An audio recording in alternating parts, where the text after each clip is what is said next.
It looks like you have one more Ah, card. he's there. He's there. Yep. Good. Thank heavens. So it's what you're saying, I think, that business of taking him out and putting him in. Yeah. And I would never have What's the known that if problem? he hadn't explained it to me about 3 times. I said, well, now I think I'm doing it. No, you're not. You're not doing it right.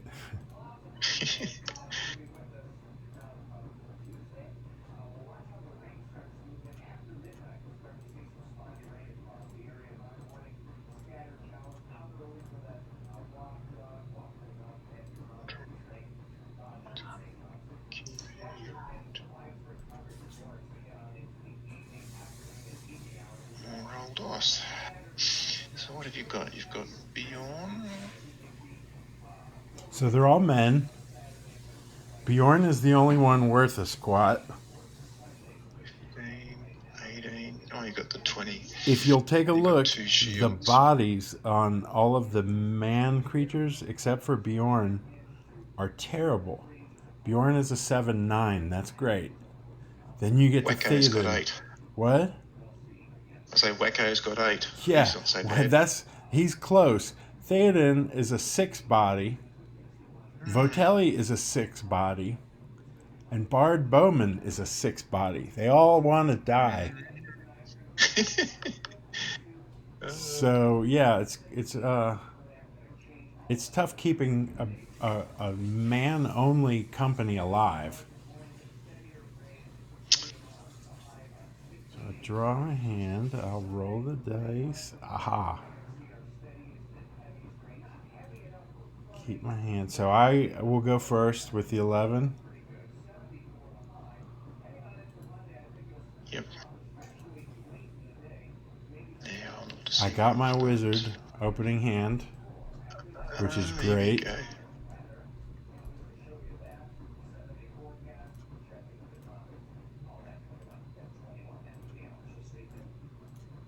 Hmm. Well, I don't know that's good. I've drawn cracks of doom in my initial draw, which is a bit of a problem because I'm going to have to reduce my hand size effectively because I won't You've be got using a it for a while. yeah, you've got a trick there because a lot of times the way that people will use the deck is to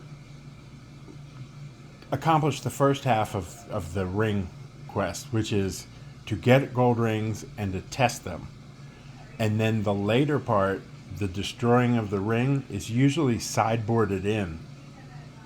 Yeah. So it's tricky and it can be done the way you're doing it. I just wanted to give you a little background on that. Yeah, I'm resisting going to that sideboard.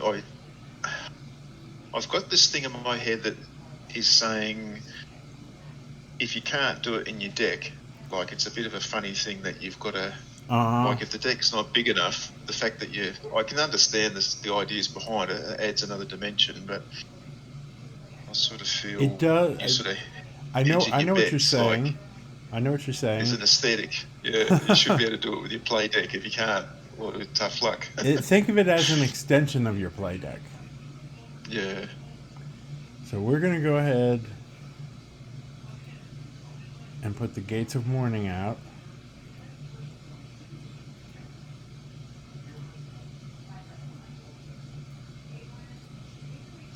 That's not where it's meant to be. And I'm going to tap a Ranger. Gates of Morning is out, and you tap a ranger to prevent against wilderness, and I haven't So got she's a Ranger. Twilight. So no hazards keyed to wilderness. No hazard Okay. creatures keyed to wilderness, I should say. Uh, So we're so organized. We'll go to the 6, 8. So you've only got 10 GI too. That's good. Oh, I'm sorry. Let me set that before I turn the card over. So I've got 2, 3, 4, 5 character points. I've got 6, 10, so 10 free. Okay. And Votelli has tapped to play the Ford. It's tapped. Yep. So we're gonna go Actually, we're going to go region movement instead of starter movement, so I can move through all wilderness and not go through the Anduin Vales, which is a border Okay. land. So Alatar, being the wizard, one of his abilities is to reduce the hazard player's card draw by 1. So whenever Alatar is moving, whatever the normal card draw you would have is 1 less. Right. So, Yep. so So you just get the a one. 1 card draw. I'll get 2.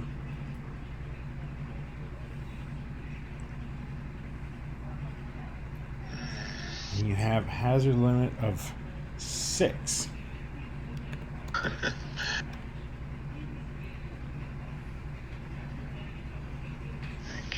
so I'll play Dwar as a permanent event. All right. So he's got that short event option. Right. You To tap add him and he 1 helps prowess. the animals, spiders, wolves.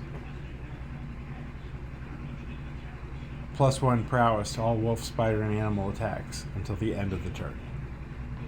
Yep. And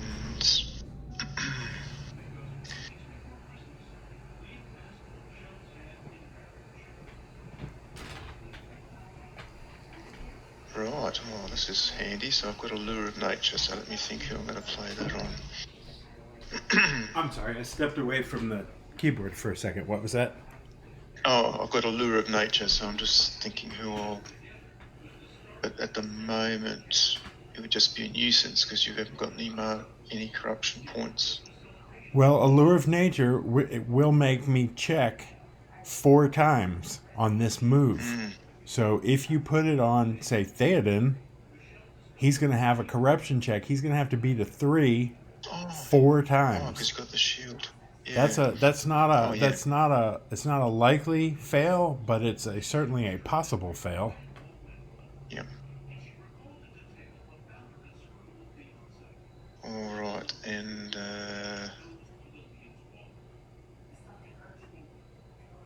wondering if I should play something on guard in this situation.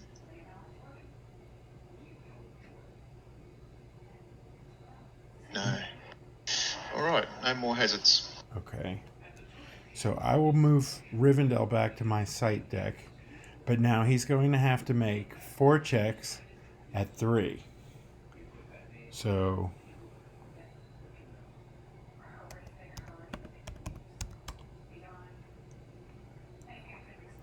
the first one, And I can draw back to size. I'm going to tap Bjorn to give +1, so he's got a corruption check of 2. The next one, I'm going to tap Alatar, so he has a corruption check of 2.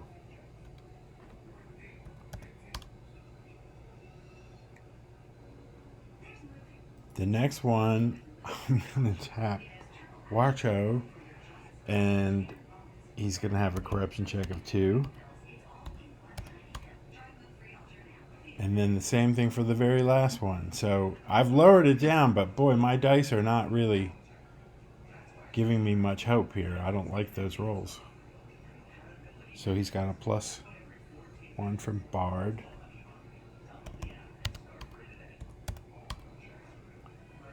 Okay. You've just got to roll greater than 4, so that will be... So that's not that hard to get off. That's one of the easiest corruption cards to remove, but it triggers the most. So it's good to get it on somebody when they can make a series of high corruption point checks. But you're playing it now to get 4 checks is an even trade-off. I would have done the same thing. I would have played it. Oh, because I was just debating. I sort of think it helps to get more card flow. Absolutely. You're not Yeah, trying to score otherwise- points this game. You're trying to destroy the ring. So you don't have to worry need about the anything going on my side. You want to slow me down, but you don't really need to worry about the points. Yeah. All right. So I draw back up. Yep, I'll go I'm to the drawn. site phase. I don't have nothing to do here, so I'll just click through end of turn. And I'll And I've got discard the one option and to draw and give you the option.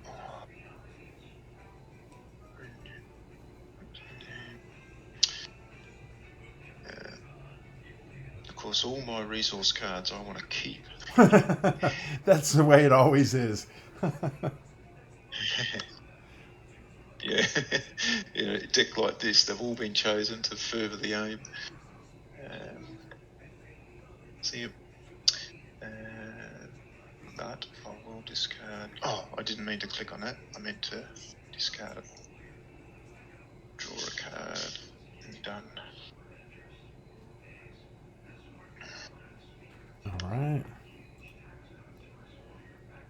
Go for it.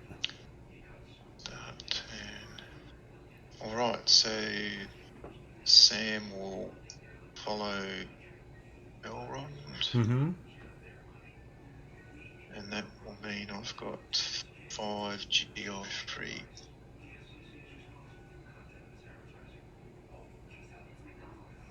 And fortunately, in your move, I've picked up the Scroll of Isildur, so I can head for a greater item site to get it into my hand. Yes. I mean, Yeah. on the To table. get a better chance of rolling the roll for the one ring. Yep, so greater item is the dark black box. So we're at Rivendell, so Moria is a possibility. And I think last time we might have gone to Lossenden Cairn. Actually, that will not work because that's only for greater items that are Palantir. So where you're, I'm not telling you to go here, but I'm telling you where greater item sites are. Directly to the north of Rudour in Angmar is Carn Yep. Dûm. Carn Dûm is a greater item site. Also in Gundabad, Mount Gundabad is a greater item site. And Moria. Is that right? And Moria. Yeah, greater item site. Yeah, I fancy heading up because I'm going to be wanting to go to ring sites, and there's plenty of them up there in the Grey Mountain Narrows, etc. Mm-hmm. So I might do that for something different. So 1, 2.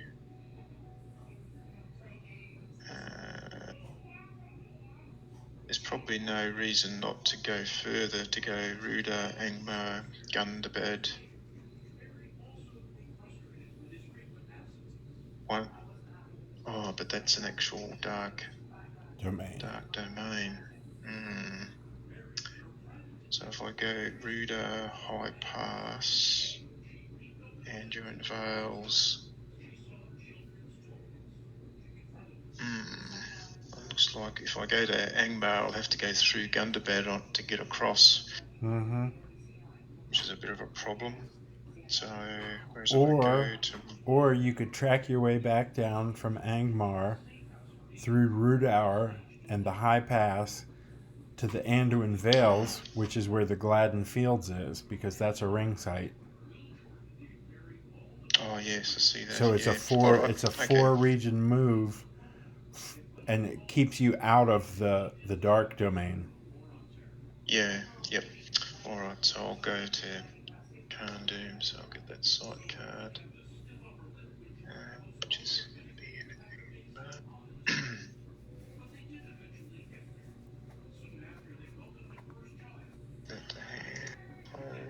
Close.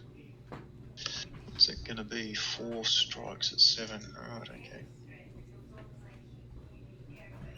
And I've got nothing to play to avoid attacks, so untap all. I'm organised. I've got no long events, so into the movement hazard phase.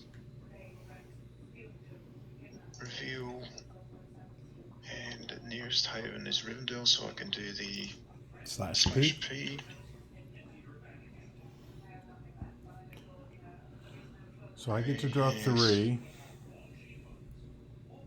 And the hazard limit is 2 with those pesky hobbits. And I 1, draw 2. 2, 3.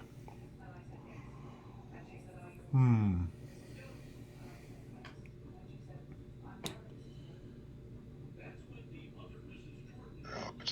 I'm going to play...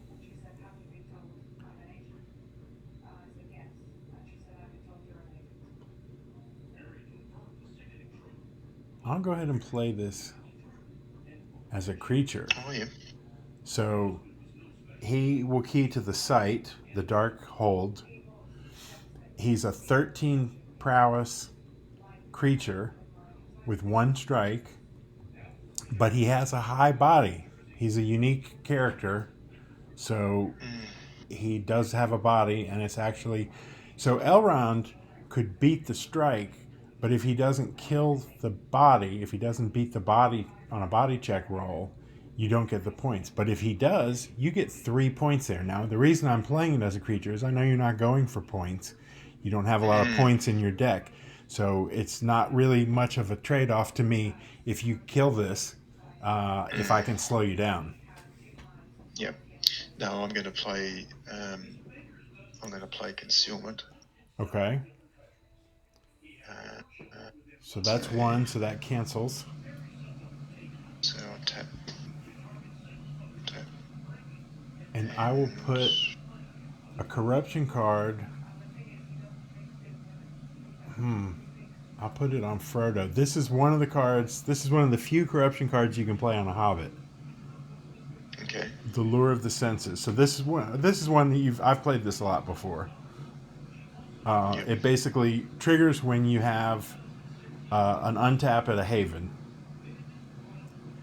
It's a little bit harder to remove than the Lure of Nature. You got to roll greater than a 6, but it also doesn't trigger as often, and you're a little bit more prepared for it. And I have no more hazards to play after that. Right. Okay.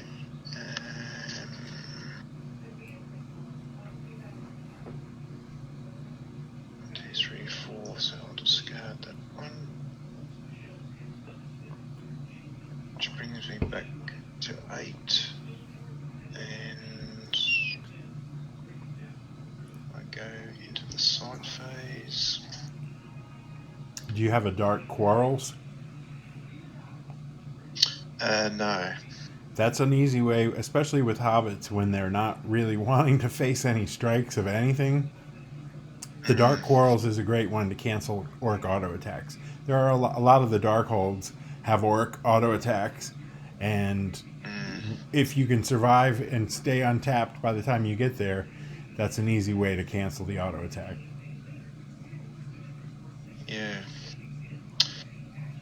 So it's 4 at 7. So So I get to assign. I get to assign a +2. -1 to somebody. I'll do it to Frodo. So Okay. Frodo is at a -1 to his prowess with that 4th strike. Everybody faces 1 at 7, and Frodo's is with a -1 to his. Okay, so face attacks. Okay, 1. So he's already tapped. So he's a 0. And needs a 7, right? 0. This is 7.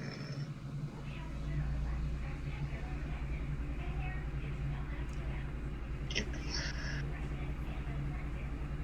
Go, Sam. Oh, Frodo. Very good. You're doing Sam. That's right. Go, Sam. So I don't think it matters what order. So Elrond's going to do his untapped, of course. Yep. And he'll be a 4 versus a 7. Yep. 4 versus 7. Good. Yep. And then if Frodo taps, he'll be a 0 versus a 7. He was 1 but he's -1 because he's got the extra strike. He got exactly.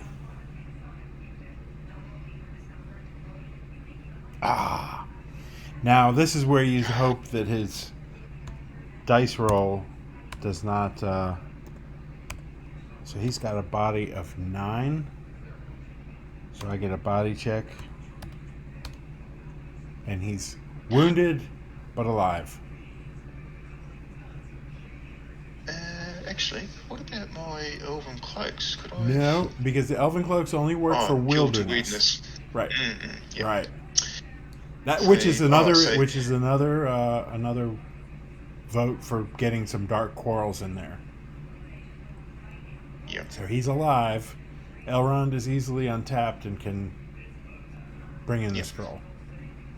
Okay, so the scroll is onto Elrond. Elrond taps. And in taps. I've got 7 cards. So you're done facing. Yeah. So draw a card. Mm-hmm. Oh, I should have clicked into end of turn phase. Either way, if you just drew up, that's fine. Comes the same. Yep. Now, do I want to discard something? Let's have a look.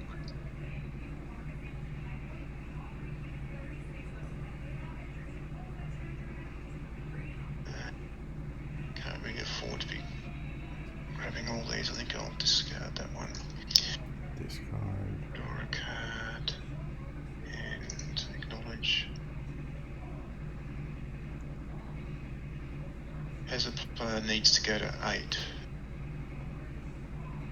Said. Yep. Nothing else, right. Something funny going on too. Yeah, I actually went before. I did my discard and draw before you acknowledged it for me. That's why. So. Yep. Sorry about that. And I can chalk up 4 item points. But it's really irrelevant. Because I've got you no never factions, know. no allies. You never know. Alright. So I untap. We're at a haven. So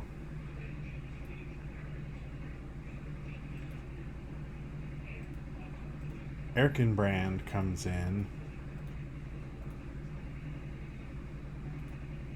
and Wako is going to follow him since he's a 2-mind character, and Erkenbrand has 4 mind and 2 direct influence.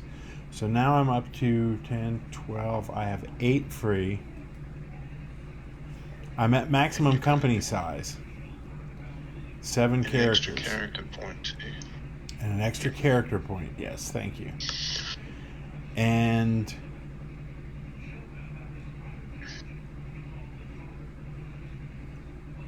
we're gonna. Yeah, so your characters are working well. Yeah. Yeah. Once you get your wizard in, especially. Theoden is going to try to remove the lure of nature. Yep. He's going to tap to do it. So he needs greater than a 4. Got it? Yep. So I'll just drag it back. So just drag that to the trash, yes.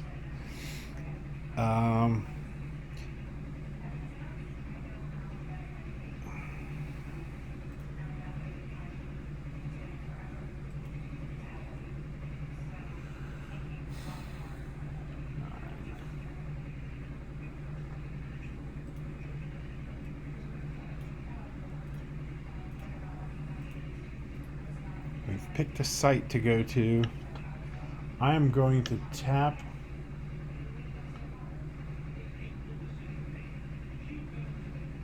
my ranger to play another Ford at the end of the organization phase. Very nice. And now that I'm organized and I'm in the long event phase, I'm going to play a fog. So a fog makes everything move 1 region type closer to wilderness. So it moves free domains it changes them to borderlands. It changes borderlands into wilderness. And it works on the other side, on the dark side too. It changes dark domains into shadow and it changes shadow into wilderness. So shadow and borderlands are all, and wilderness are all going to be wilderness. Yep. And with the Ford, that cancels you playing creatures keyed to wilderness. So I've got a good Mm. move here, and Yep. we're going to go ahead to the movement hazard phase, and we're going to the Easterling camp. So instead of there being 3 Shadowlands and a wilderness, it's going to be 4 wilderness. And you can't key creatures to wilderness. But you get Yep. to draw 4 cards, and you have a hazard limit of 7. So I'm going to Okay. draw.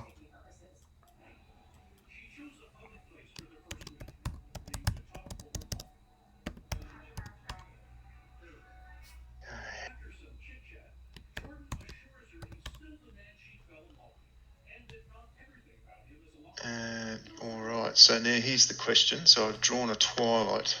So yes, you could play that. Now here's, you would need to Take the target Gates of Morning off. target the Fog, because Fog says it's only playable if Gates of Morning is in play. But at this point, it is already in play. So it has resolved, and Fog has taken effect as a long event. So if you get rid of the Gates of Morning, that will not remove the Fog. What you need to Twilight is the Fog. Okay. Oh, that's a subtlety. Yep. All right. So I'll So you play do that as that, and then I play a Twilight to cancel your Twilight. Hey, yours is. Mine's Oh, from have I the got the dark. wrong Mine's Twilight? from the Lidless Eye. I didn't change the name, but it's a Twilight. Oh, okay. They've redid a lot of the hazards from the wizards and the dragons and the dark minions into Lidless Eye, because it was meant to be a standalone set, and they did new art Oh, for them, but it's the exact same card. And you can only have 3 copies. You can't have 3 of one art and 3 of the other or anything crazy like that. yep. Um,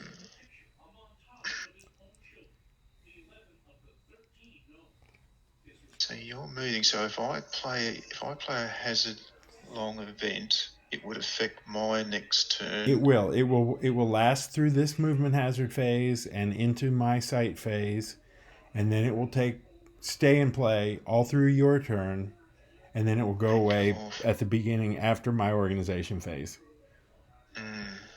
So playing it now is not as good because it is, well, depending. Well, it's the wake of what is it? It's the Wake of wake of War. war, but Now, if it's not you going to make so a it's a difference because long I'm not. right as a long event.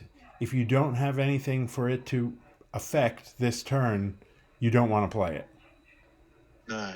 because it will go away before the next turn when you have a chance to make use of it. Yep. Yep. All Yeah, right, that's so all that's I've one got. thing to remember. Long events, hold on to them till you have something that it can actually boost. Yep. Okay, so now do I have to try? Can I try and anticipate what you're going to do at the Easterling Of course. camp? What's playable? It's So there's a man faction there. Yeah, there's no items or anything playable there. I don't believe there are any. There's definitely not any allies from the first set.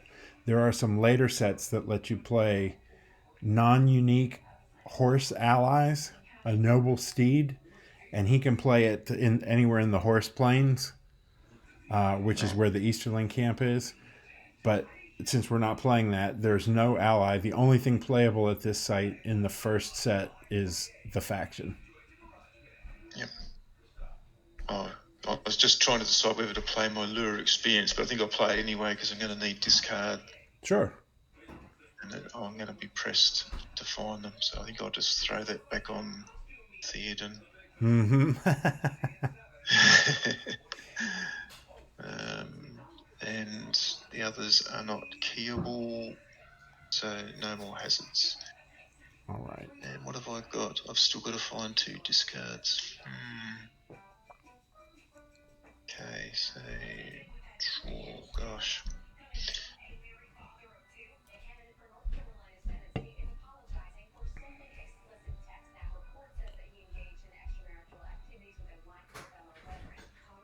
Gosh.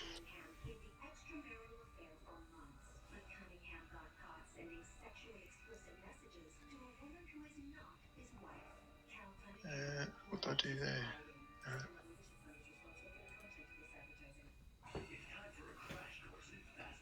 Okay. All right. I'm just deciding how dumb I want to be. I've got some enhancer cards that would let me get a better chance of bringing this faction in. Unfortunately, I don't have them in my hand. So what I need to, and I'm maxed out. My wizard is using 7 of his 10 to control Bjorn. So my wizard has 3 direct influence. Bjorn has 2 direct influence. So my wizard would still be the best one to do it, to bring this faction in. But he's going to have to make a roll here, and it's likely he will not make it. So he's going to tap. So he's got a 3 versus a 9 he needs to beat. So I need to roll a 7. Yep.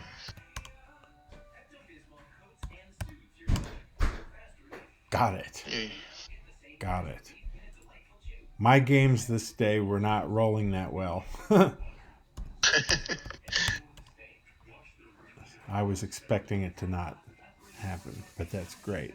Yeah, that's a big faction, and normally you don't want to waste a faction on a chancy roll like that. But I've got enough other stuff to do. I didn't want to stay here, and I don't know when I'm going to draw my my faction, my friend or 3 to add to the faction roll, or a muster that will boost a warrior's influence. So I'm done.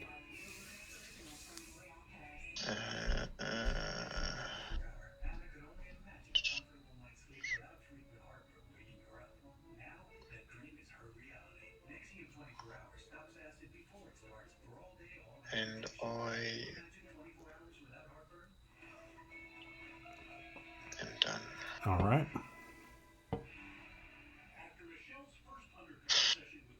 Start turn. Untap all. So I need to head back to a haven. All right. Now, first you're going to want to try to remove that Lure of the Senses. He can't tap to do it, but there's no reason not to roll with the -3. So because you get a -3, you need greater than a 9 for it to come off, but it's a free roll. It's -3, is it, if you're wounded? It's -3 if you do not tap to make the attempt. And since you're wounded, you cannot tap. If you're untapped, you can choose to tap and try to beat the native roll, or you can choose to remain untapped and take a -3 to your roll. Yep. So go ahead and roll, and roll a 10 or better. Yeah. Well, doesn't look good. Didn't work, but like I said, it's a free roll. There's no reason not to do it. And he's got +4. He's only got 3 corruption points on him, so he's still basically 1 ahead of the game. Yeah.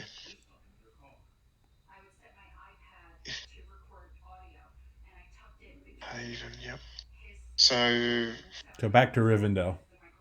Yeah. Or you could go to Lorien, but you would have to go through the Dark Domain, Gundabad, to get there.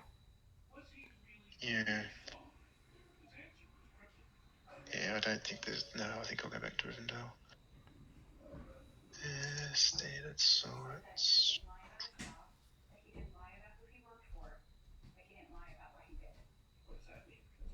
Yeah, we were talking before about how you could get to the Anduin Vales to go to a ring site, but with Frodo wounded, if you don't have any of those, you should have 3 copies of the Halfling Strength.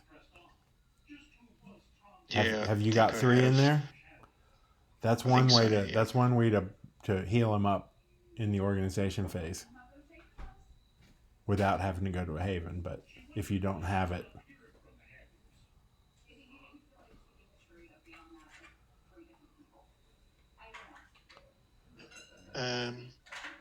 Did you hear that?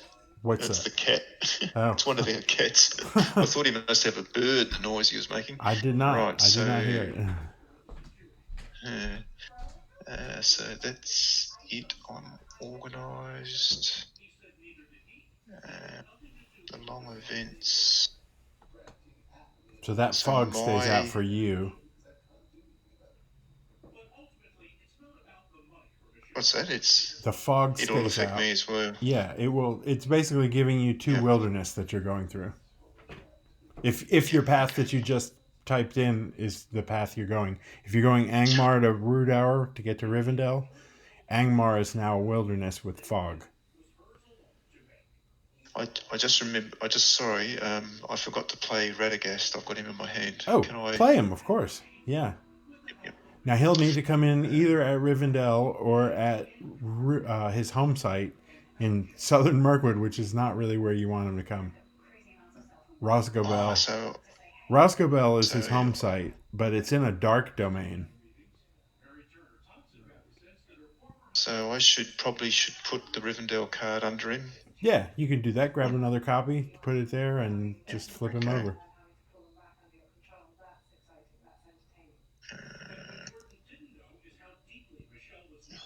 Even though they're going to join up.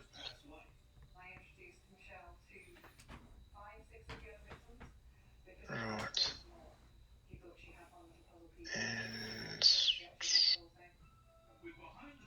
so he won't move, right? And you can do the other company first, and then do his movement hazard sitting at the haven. Okay. So we're in the movement hazard. I'll just check that I haven't got any long events. No. So movement hazard phase. So I reveal.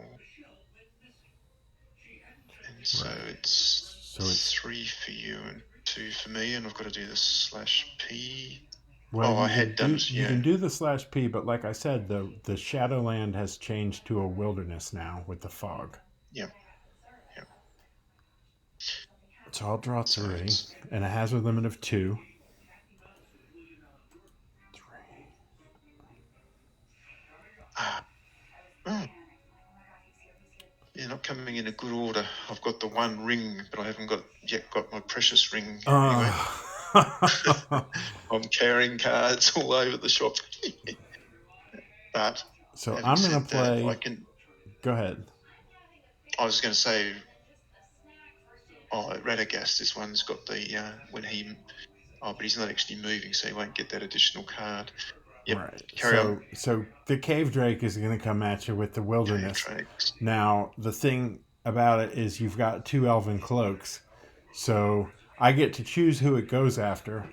I'm going to choose Elrond and Frodo. Just to make Elrond have to do a check or have to decide whether he wants to tap or not. Frodo can tap his cloak to cancel his attack. But that way you have no chance of scoring the point because you've canceled one of the strikes. Yep. And I've just realised that I forgot to play my stealth, but that doesn't matter. Oh, play it. Go ahead. You can play it. I'll take that back to my hand. You can tap Sam. Sam would be the only one who would play it. No, I forgot. I've got to learn to look. Are you sure? Yeah, that's all right. You got... All right. So Elrond and Frodo. Because I'm only going back to the haven anyway, so I don't mind. Right. Elrond and Frodo. Elrond and Frodo. So Frodo can tap his cloak. Frodo can cancel his strike by tapping his cloak. Okay. Yeah, you do not want me getting another body check on Frodo. So his strike is canceled. Now Elrond is a 7 versus a 10 if he taps, or if he doesn't, he's down to a 4, and he needs to roll a 6 to tie. But there's no reason not to, is there? Because I'm going back to the haven. Well, there's one more hazard that I can play. Oh. I don't know what's coming, so I think I'll just tap and. All right, so he'll be a 7 versus a 10, and he just needs to beat a Snake Eyes to stay unwounded. Good. Yep. And that was actually a bluff. I have no more hazards for you. Righto. So I'll discard that. So I've got to discard one. And discard something else.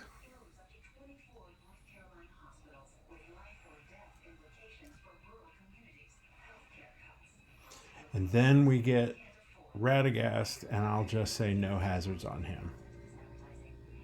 Okay. So I'm into the side phase, and nothing is going to happen there. And what I'm going to do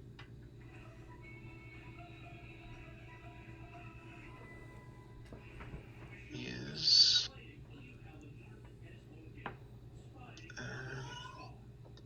I heard that time. yeah, he's having a good old chat for some reason. I'm gonna discard that.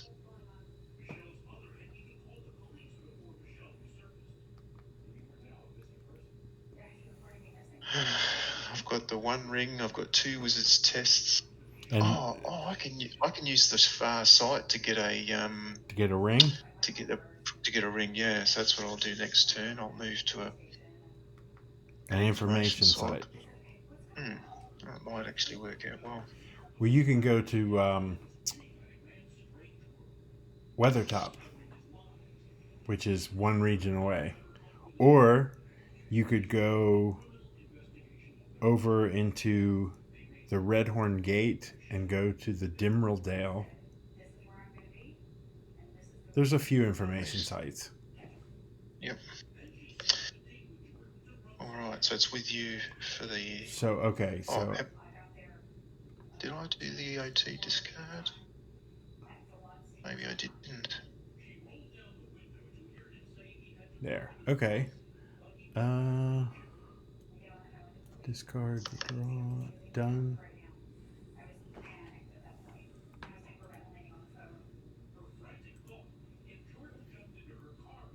All right. Theoden is going to try to remove the Lure of Expedience again. So he needs greater than 5. Got it. Yep. So drag him back.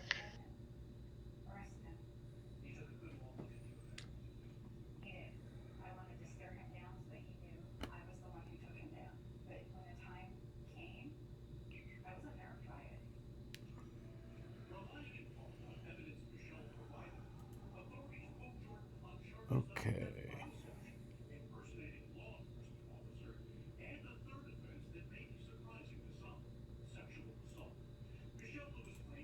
Where are you going next? I've got to go. This is the problem with this site. It's got such a great high point faction, but it's so far out of the way.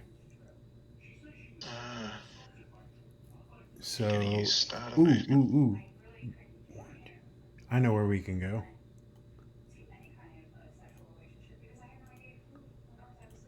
I've got lots of options, but most of them are too far away, so this one is not.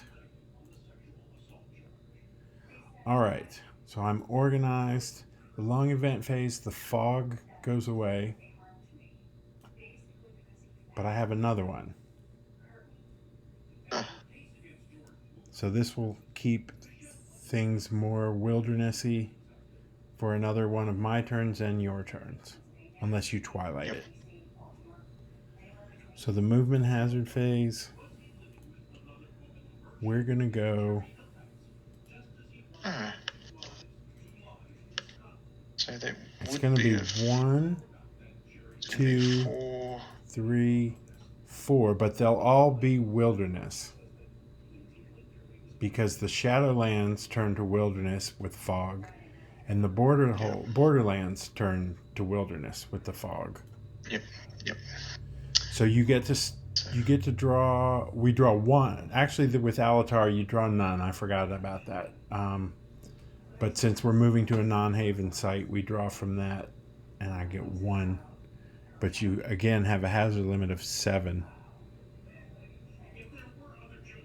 So did you say I don't draw one? Or? Don't draw with Alatar. Yeah, so Alatar's during the movement hazard phase, the number of cards the opponent draws based on Alatar's company movement is reduced by 1. Yep. And that's to no minimum. Yep. Now, I've only got 1 hazard, which is that long event, but I'm going to play it because I'm taking the attitude. You're just trying to get cards out of your hand. Yeah. So I'm just going to play it. Mm-hmm. Even though it's not going to do anything. Now what you want to do is you want to put a card on guard as well. So you click on guard, and then you click on Bjorn's house, and then you click whatever bluff card you want. If you've got a hazard, play a hazard. Put it on Bjorn's house. Excellent. It doesn't have to be, though. It can be a resource, can't it? It could be anything. Yeah, it can be anything. Yeah, it could be a bluff. It can be a bluff. Yep. I was just saying I would play hazards just because you want to protect. There's nothing that I can do that can make that on guard card discard in the wizard set, but there are later cards that you can target an on guard card and make it discard. And it's a danger to play a card on guard that might be something that you really need, that somebody makes you discard because you played it as a bluff. Yep. So I'm strategizing for the later sets where you don't need to worry about that. Yeah, that's good. But as it turns out, it's one of 3 copies of a wizard's test. So it won't worry me if I lose it. Okay. Or it wouldn't worry me. So now you draw back up to 8.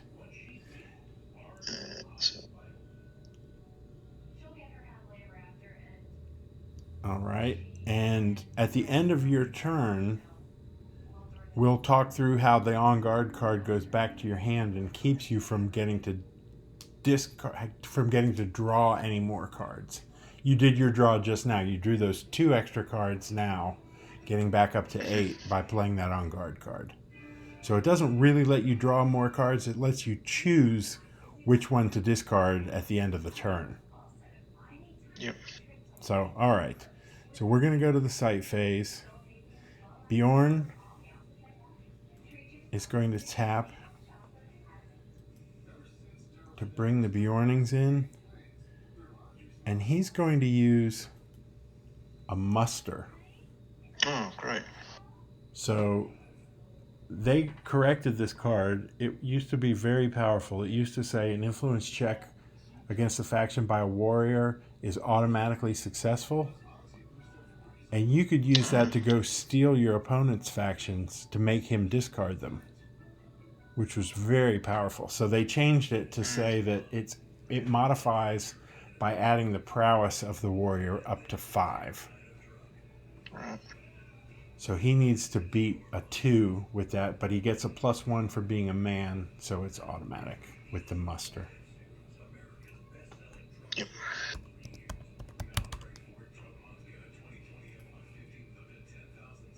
And your on guard card, if you had anything to play, like if it was there's a card later in the next set, the Foolish Words, that gives -4 to an influence attempt. It doesn't affect their direct influence, but it lowers their influence attempt roll by 4. That's a card you can reveal on guard when somebody attempts to make an influence attempt. And you throw it on the character, and he automatically gets a -4 to whatever roll he was going to make. But if that was a bluff, which you said it was the wizard's test, you have to do something about there should be buttons that says like possible effect. Yeah, there's 2. There's reveal on guard and possible effect. So click possible effect, and then it gives you a chance to say no, only a bluff. Yeah, bluff. And then it says select the card, and it will go back to your hand. Great. So at the end of turn, you have 9 cards, meaning you won't get to draw anymore. You have to discard. You're allowed to discard 1 card, but when you discard that 1, you're at hand size, so it doesn't let you draw anymore. Mm. Yeah. So you can go ahead and discard Oh, I was waiting for your whatever EO2. one card you want. I was waiting for your Oh, I can't. end of Yeah, turn it says I discard. get a note that says you have to get to 8 cards because it's thinking that the end of turn discard you were already at hand size. Ah, okay. So I must. So just go ahead and discard So I'm one. doing it as part of your side phase, am I? You doing it as it should actually. I had you take that card back to your hand too quickly. Oh, okay. I should have had you do it after the end of turn discard, and I acknowledge Right. that, and then you would take it back to your hand.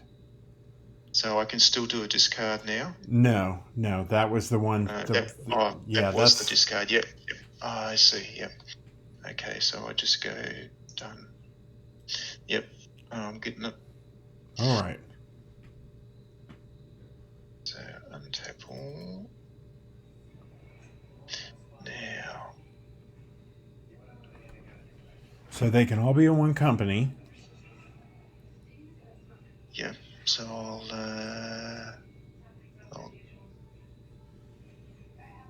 You could organize Elrond and put him in Radagast column, or the other way around. What did you say? I can. I was going to say the easiest way to do it is to just click on Elrond and say organize, and put him under Radagast control. Put him in the whatever the third column is. Yeah, just like that. Now you've got plenty of free general influence to protect you. I can't come influence characters away from you. You've got 11 free. And you're saying there's no reason not to. There's no reason not to do that. You're not. Wizard. Your wizard does not need his direct influence to bring factions in or to bring in more characters or anything like that, because that's not your strategy this game. Yeah. So the only disadvantage here is if you move the Hobbits and Elrond and your wizard, the hazard limit goes up from 2 to 3. If you left Elrond sitting at Rivendell, you get to hold an extra card in your hand, which actually, go ahead and do that now. Bump maximum hand size up to 9.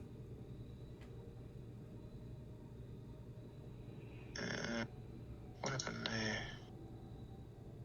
Where's the max? Oh, there it is. Yep. This is the bottom. And you should have had that extra card. So go ahead and do a draw 1 and just hold it, because you should have 9 cards from when he was there last turn. So, so the option here is, if you leave Elrond at Rivendell, you could put both Hobbits under the wizard's control. Or you could move everybody around, and you've got 2 buff characters in addition to your 2 sneaky Hobbits. Yeah, well, I don't want to go to company size 3 because I've got 2. I've got a. Then I've told you the wrong organization. I would put the Hobbits under Radagast control and put Elrond back over there by the Rivendell. Put him back where Sam is. Yeah. Okay. So Elrond organize. Sorry about that. I didn't think of it at the time either. Yeah, there's different ways to play it. It depends on what you want to. If you're trying to stay as stealthy as possible, leaving Elrond at Rivendell does 2 things. It keeps you at a hazard, and you can play your stealth now. So Frodo heals, right? Yep. To tapped. But he could also go under Radagast control. Yeah, I was just wondering about that. I'll do that. Mm-hmm. Good. Yep. And he'll also want to try to get that Lure the Senses off him again. So, greater than a 9. So he's greater than a 9. Because he's tapped. Because he's tapped. Because he can't. He's not tapping to try to remove it. Yep. Nope. that wouldn't have gotten it off even if he had wasted a turn tapping to do it. No. So I've got a... Sam can play stealth. So I've also... Oh, yeah, okay. Tap a scout to play at the end of the organisation if it's less than 3, yep. So,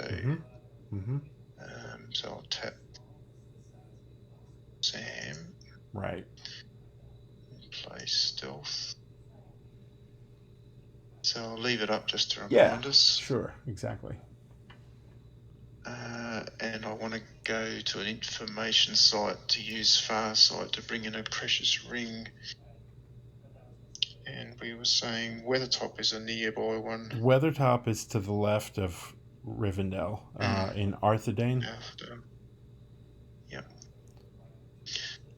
So sites.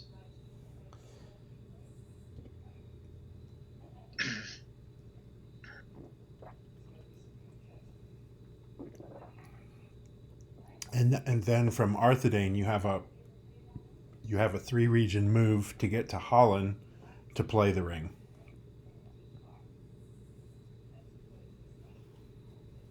Okay. Where's Holland? I've got my map in front of me. So Holland is below Rudour. You're going to Austin Edhill is the site name. Oh yeah, yep. That's right. So I just.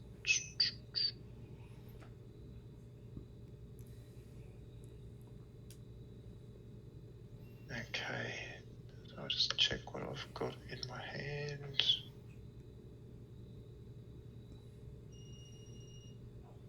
Yeah. Okay, so I'm organised. Mm-hmm. You're stealthed. Stealth? Yeah, you got your stealth going. You're not going to get any creatures played on you. Yeah, I was just checking the long events. Yep. So I click on movement hazard phase, reveal that I'm going to Weathertop. So it'll be the nearest. So it's just a /P. Yep.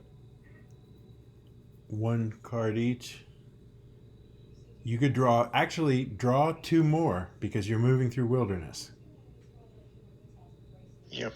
So you can choose when to stop. You can draw a card, and if you didn't get that ring or whatever it was that you wanted, you can draw another card, and if you still didn't get it, you can draw a third card. You can decide at what point along the card draw when you want to stop drawing. You don't have to announce it before. So I'm going to draw my 1.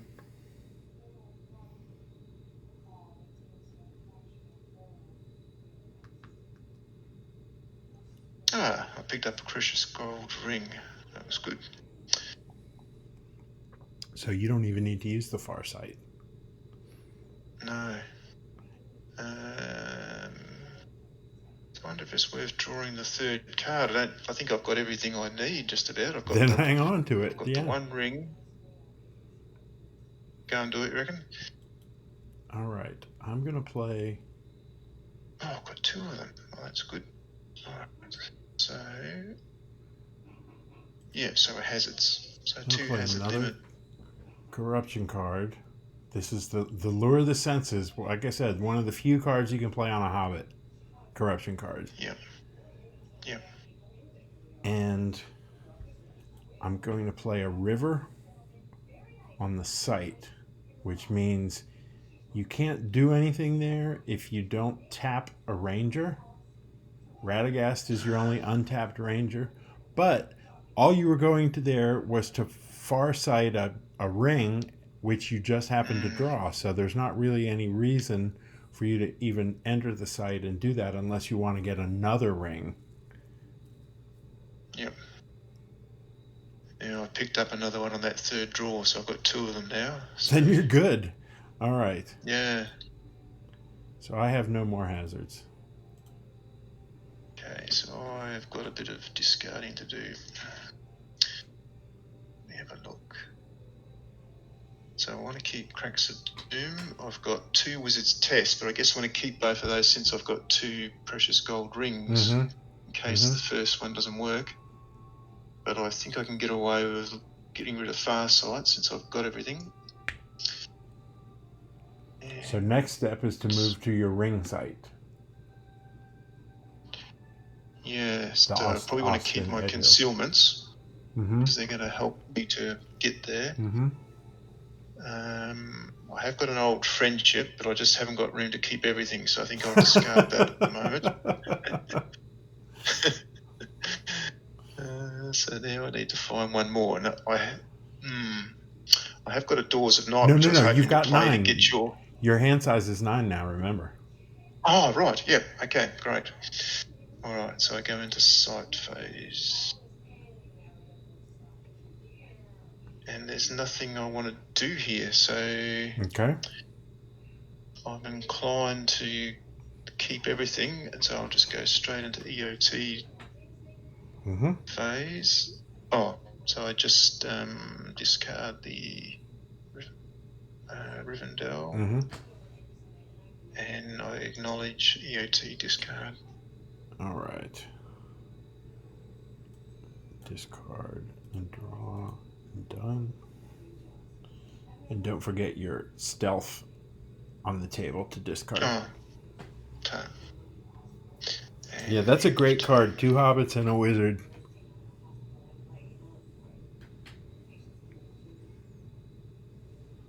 All right. Untap.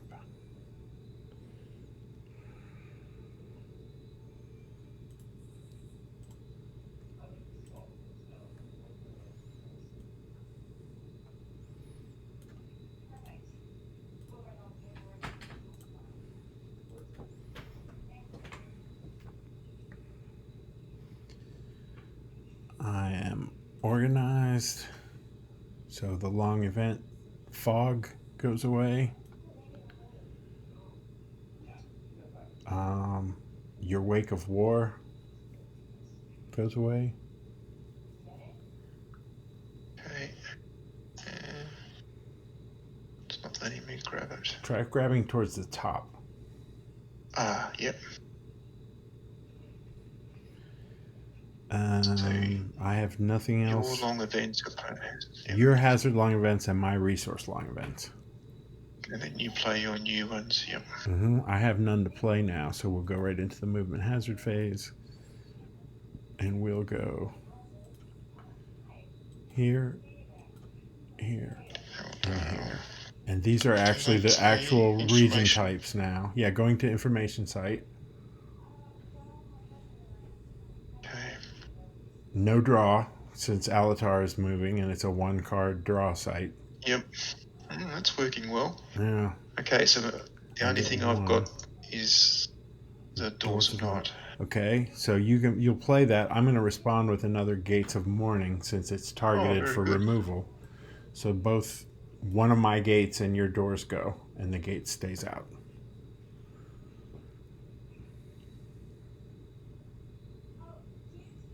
Okay, and no more hazards. All right. That's one of the things about when you get all your resources that you need, you're holding them all in your hand, and you don't have room to play any hazards. Yeah. Yep. So, all right. So, draw back up to 9. And I'll go to sight phase.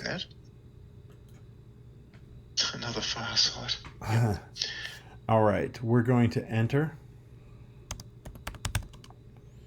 It has a measly 1 at 6. I'll let Bjorn tap and beat that automatically. And then Votelli, who is a sage, is going to tap to play Anduril. Whoops. Tap the stage, tap the site.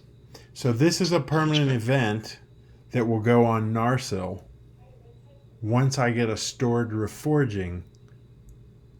So I need to store this permanent event, the Anduril, and I need to store a Reforging, both of which need information sites to play. Then, when a Reforging and an Anduril are both stored, the Sage can discard the Reforging to put Anduril on Narsil, and it makes it even tougher. Yep. So that's the big combo here. And I'm done. Turn discard. So I don't need this far side, so I'll discard that. Draw. Yep. I'm done. Okay. You have a choice. You could go. Are you trying to do this with Gollum and Gollum's fate, or are you just doing this with the Cracks of Doom? There's two Just Cracks ways. of Doom. Okay. So another place you can go is to the High Pass and go to Goblin Gate. That's another ring site. So you've got two choices from where you are right now. You can go to Austin Edhill in Holland, or you can go to Goblin Gate in High Pass. Yep. But otherwise, like I was saying, if you were going to get Gollum and try to do it with Gollum's fate to destroy the ring, you wouldn't want to use the Goblin Gate to get the ring. You would use it for Gollum. Oh, okay. So Elrond is going to have to move, isn't he? Because he's got the. If you want to do the test on the turn that you bring the ring in, you just meet him up wherever these other guys are going. Yeah. Or I could leave him at Rivendell and take an extra turn, couldn't I? I could get the ring at Austin. That's exactly right. You could do that. And keep the hand size 9. Mm-hmm.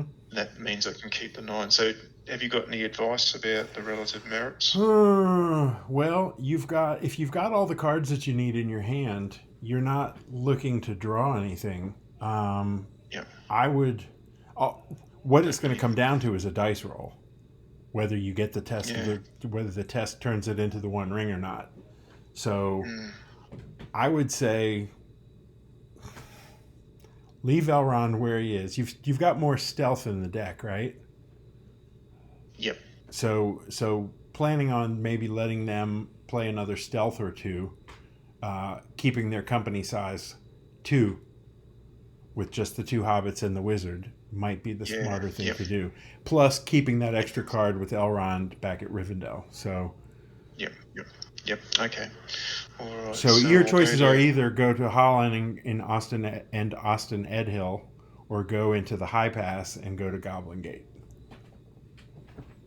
Each of which is just going to be wilderness. It'll be either 3 wilderness or 4 wilderness.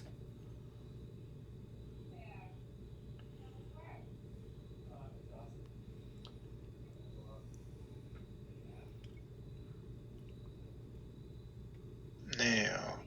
So you need untap. Untap all. I've got to do try and remove these. Yes. Remove these lures. So greater than a 6. So Frodo taps. Okay.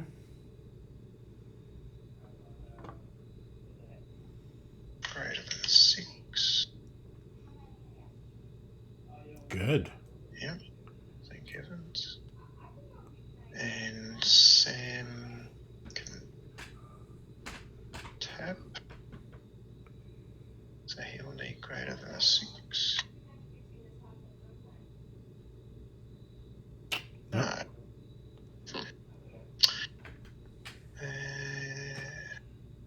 So that's the organised. Mm-hmm. And there's no long events happening, so into the movement hazard phase. And so I'll reveal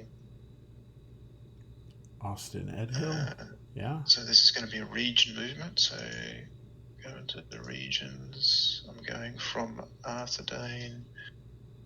You can either go through Cardone or Rudour to get to Holland. Doesn't matter. They're both 3. Yep. It's both a 3 region or 3 wilderness move. So we draw 1. You can draw 4. Yeah. There's really nothing I need.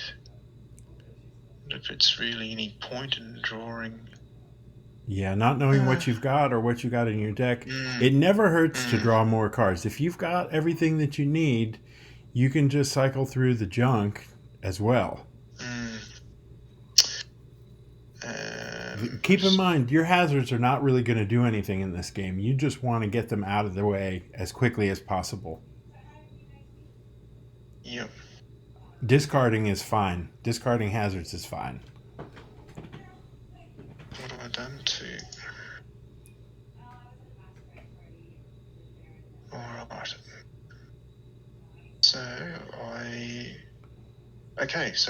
So I've got a hazard limit of 2. All I have to play is a Lure of Nature on Radagast because that won't play on a Hobbit. Now Radagast has a +1 to his corruption checks, so he does not have to. There's no way he can fail 4 corruption checks with the Lure of Nature, and that's all I have. So now we do. You can go. So you can dump all the extra cards, all the hazards you want to get rid of. I'll just. Yep. I'll just add that. I have got a Twilight, so I might play that as a resource to take your Gates of Mourning out. Yeah, you could do that. Sure. I'll try to. All right, it goes. Okay. Didn't grab the top. So what am I at now? 10, so 1 more. Well, I don't need 3 precious gold rings, so I think I'll use one of them. Hopefully I don't need 3. Alright, so I'm back to 9. Alright, so now we do Elrond. Into the side phase. Well, I get Elrond, but I don't have anything to play on him, so go ahead and go to your side phase. Sorry, yeah. That's alright. What I could be doing is I could be throwing cards on guard just to cycle a little bit more, but I'm not. Okay. Alright. So, what have we got? 3 strikes. What is it, Wolves? 5. 3 at 5. And I've got 2 concealments. But if you do a concealment, Radagast, who is a scout, would have to do it. But then, do you have cards to untap your hobbits? Do you have a halfling strength? I had just picked one up, so it was good that I picked those 4. So you could. I'll let you do it. How you figure out how you want to do it. Yeah, I was just thinking, he can untap, so I could untap the Hobbit, play the concealment, and that leaves Radagast. So I just basically play the concealment. Yeah. And the halfling strength and discard them. Right. Cancel the attack. Yep. That halfling strength is also a great card to use when you play the Cracks of Doom. Yeah. So now it means I can just play the precious gold ring on Radagast. Tap him. And it's the side phase, so I go into the end of turn phase. Oh, but do I have to... The Lure of Nature is... it's at the end of the movement hazard, so... Yeah, he's fine. He's fine, that's gone. I mean, that's on him, but he didn't... There was no way he could have failed his checks. Yep. Okay, so end of turn, I draw back up to 9. And I acknowledge end of turn discard. Discard 1 and draw. Done.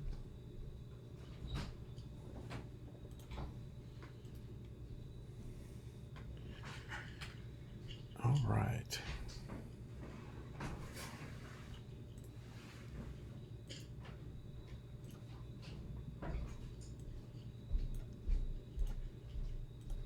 Oh, so what happened to your... She stays tapped. Oh, Okay, Anduril. Oh, I just wondered where Anduril is, but it's on. It's on Votelli. Votelli. So that's yes. She's the sage that played that permanent event card, Anduril, and she stays tapped until I store it at a haven. Yep. But we're going to move somewhere else before we go storing that, because I also need to get a reforging. Okay. So I'm going to tap. See, she's my ranger sage too. I'm going to tap Bjorn to play another Ford. That's a waste of a good ranger, but I need to get that card out. So, end of the organization phase, tap a ranger, prevent opponent from playing hazard creatures keyed to wilderness. Yep. And we're organized.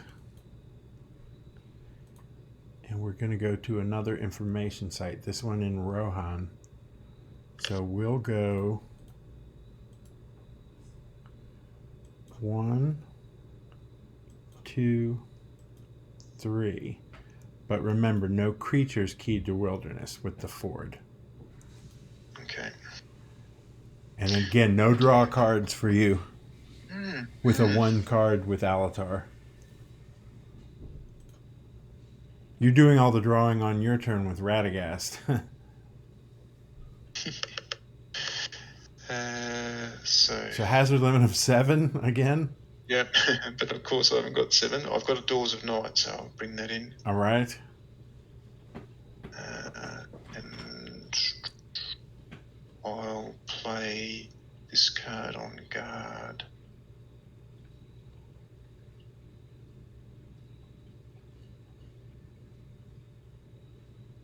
I think it went backwards. Click the other way. I did it in the wrong order. There you go. Got it. Okay, and no more hazards. All right, so the Dimmeril Dale goes to 9. Right. So this is when you're getting to draw that you won't get to draw at end of turn, because that on guard card will be back in your hand. Yep, okay. All right. So I'll discard the Ford.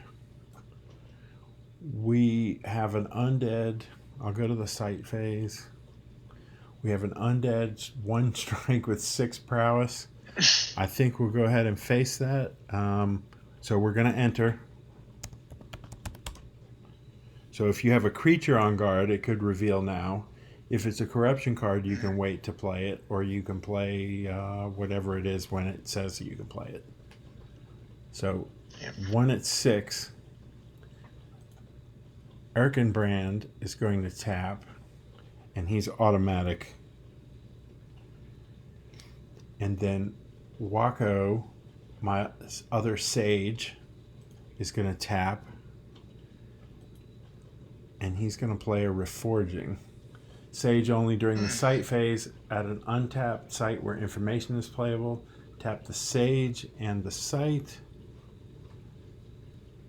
Sage may not untap until Reforging is stored at a haven. And then it says how it works, but I'm not using it for its primary on-card use. I'm using it to get Anduril onto Narsil.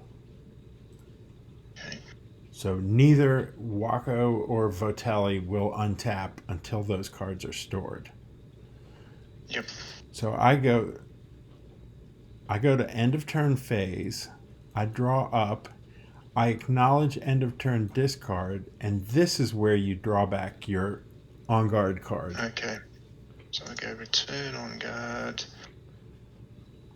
Select the card to move. So now it bumps your hand size up 1 over your limit, so you just discard whichever card you want.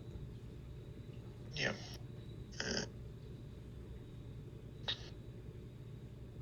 What was on? Oh yeah, that's an easy discard. So I've got 9. Done. All right. So I'll start the turn. Untap all. Now I've got to think about this. If I try to remove these, what am I going to be doing? So I've got the gold ring, so I want to test it. Do I have to be somewhere to test it, or can I just... Well, what does the wizard's test say? Wizard only, and if a character in his company has a gold ring, Does he have to player tap? test a gold... If it doesn't say he has to tap, he doesn't. No, he doesn't. So he But can tap. now I So he remember- can tap to try to remove the lure of nature. Or you could save him and tap him with a concealment, or whatever you want to do. But yes, all you really need to do is meet back up at Rivendell, and then you can test it there where Elrond is with the scroll. Yep. All right. So or if you wanted to, you could go pick up another gold ring before you head back to Elrond, and then you have 2 that you can test.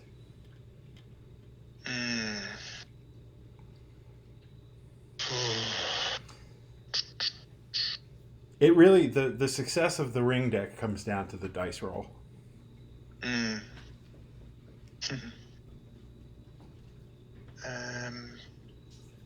So just checking my avoidance. I've got a concealment, but I would have to have a scout untapped when I'm travelling back. Mm-hmm.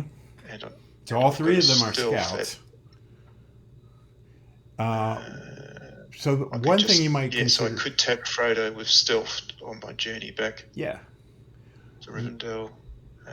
I would consider... So I think I'll just try and remove these other 2 lures before you put another one on them.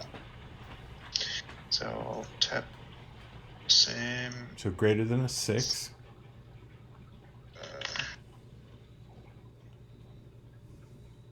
Nope. Radagast is greater than a 4.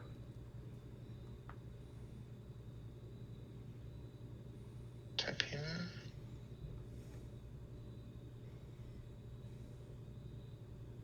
Got it. Now, the other thing I would do is the organization phase is the time that you can move the ring around. I would put it on Frodo now. Just because when you turn it in, you don't want to have to move it to a Hobbit after it's been turned into the One Ring. Yep. And Frodo has the best bonus on corruption checks with +4. So there's no reason to not let him carry an elven cloak and a ring, or even a couple rings.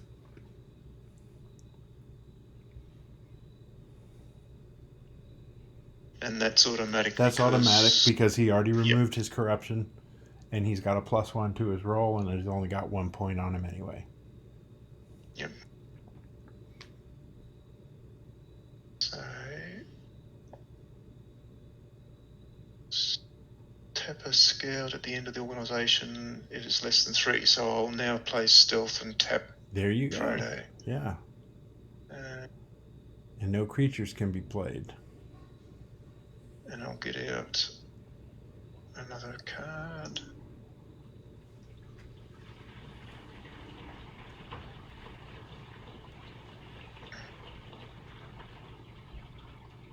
So we go organised.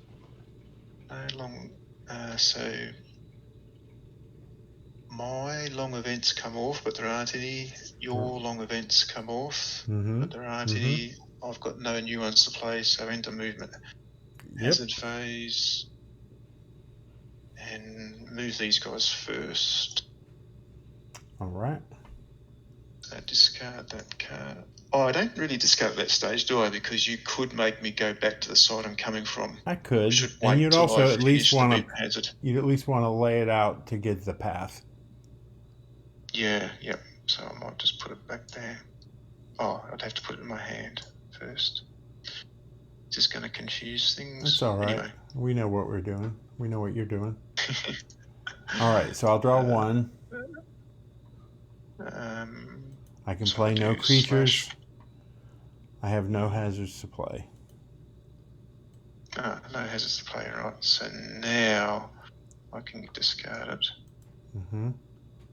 And I draw back to 9. Right, and then we do Elrond. Yep. I have no hazards there either. so I'm already at 9. So you could do your testing right now. Okay. So you got the site phase. You're all at the same site. The scroll gives +2 to a roll. The one ring can come out on an 8 or higher with a precious gold ring and the scroll. So you play your wizard's test. Oh, you know what? This is the one that you get 2 rolls. So you get to choose which of these you want. So you get to roll twice. As long as you get an 8 or better on one of the rolls, you can turn it into the one ring. Can I just read the one ring so I can... Yeah, of course.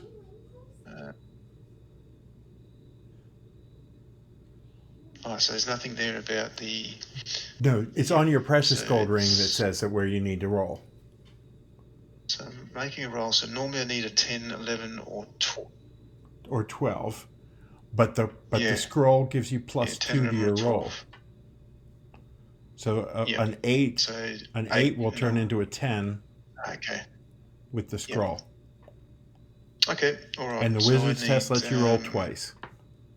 So I need greater than 7. So / fingers crossed. All right, you get one more roll before you have to head back out and find another ring to test.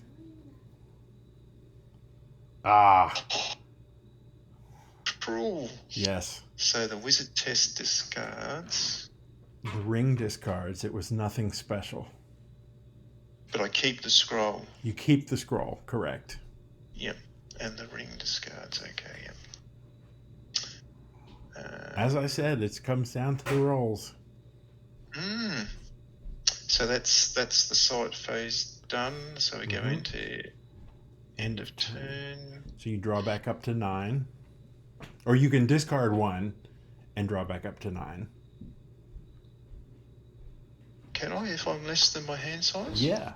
You're less than your hand size. Yeah. You can always... That's the only way that you get to draw more cards, is if you're at or below your hand size, because you can discard 1 and then you draw up.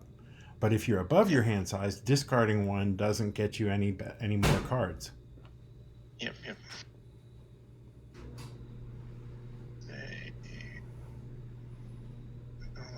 All right. Keep that one. Discard that. Draw. Done.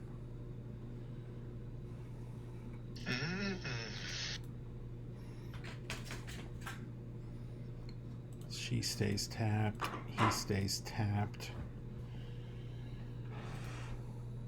So when you do untap all, does it know to not untap those? No. I retap them. Yep, okay. I retap them.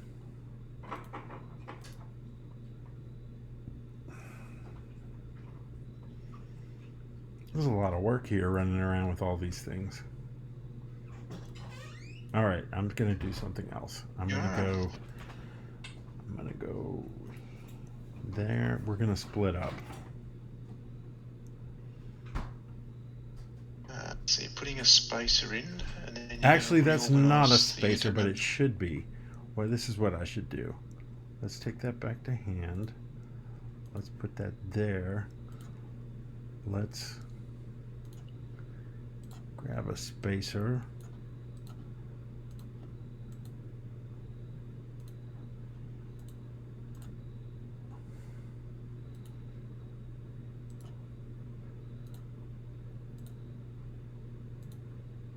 Like that. Yep. And we're going to move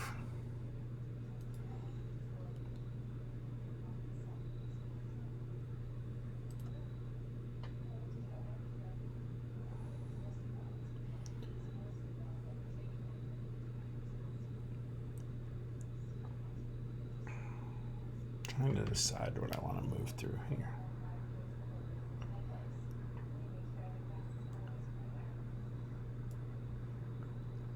I think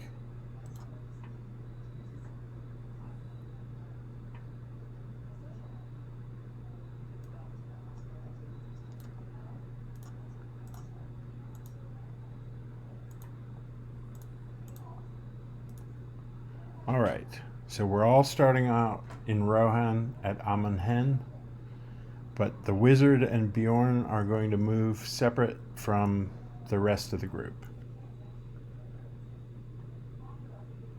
Okay. We are organized.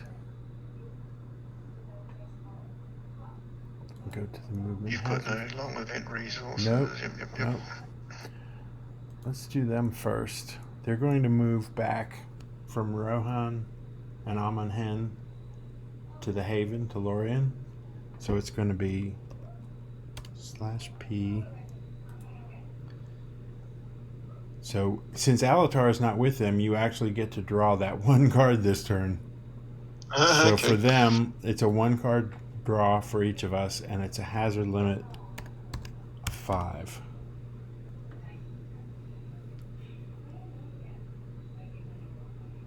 So I will play Wake of War. Mm-hmm. So that's giving Doors of Nights in play. Right. So it's So 2 for wolves. Mm-hmm.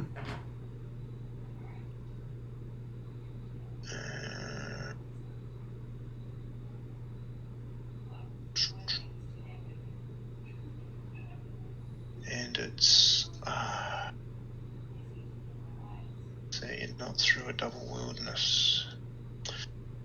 Alright, so I'll play some wolves. All right. So instead of 3 at 8, it's going to be 5 at 10.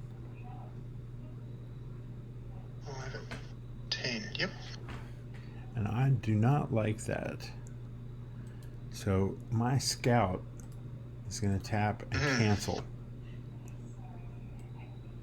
Yep, so that goes. Unfortunately, I can't play my giant spiders. So I got lucky this turn and didn't turn everything into a wilderness for you to key all your creatures on me. Yeah. I would have played it, Fog, if I had one, but I didn't. So I'm glad I didn't. So if I, just out of interest, if you had said, oh, I'm going to face those attacks, could I then have tapped Dwarf to increase it, or do I have to declare that before you decide? I think you have to. So it +1 prowess to all. I think you have to do it before strikes are assigned. Right. So if I say I'm going to face it, you could then tap Dwarf and take it up to 5 at 11. Right. So it does. Yeah. So after once I establish you're not doing the concealment, Correct. That you're facing it. Yep. Correct. Okay. Right. Very good. Basically when you throw a creature out, I have to either say I'm canceling the attack or I'm facing the attack. And if I say I'm facing the attack, that's when you start enhancing it. If I say I'm canceling it, you don't waste your Dwarf short event. You hang on to it. Yep. All right. So I've got a Lure of Nature. All right. So I guess I should play that on Vitelli. But even if she went, is it a she? Yeah. Vitelli's a she. She went through 1. She'll have to make a check. I'll have untapped characters that I can tap to support. But even if you failed that check, you could transfer the Anduril? If she fails a check, she goes away, and the long event or permanent event that's played on her goes away with her. Right. Yes, I'll target her then. As would items that she was carrying, and allies if she had them. Anything that she's controlling goes away with her when she fails a corruption check. Yep. And I'll place a card on guard. Select the site.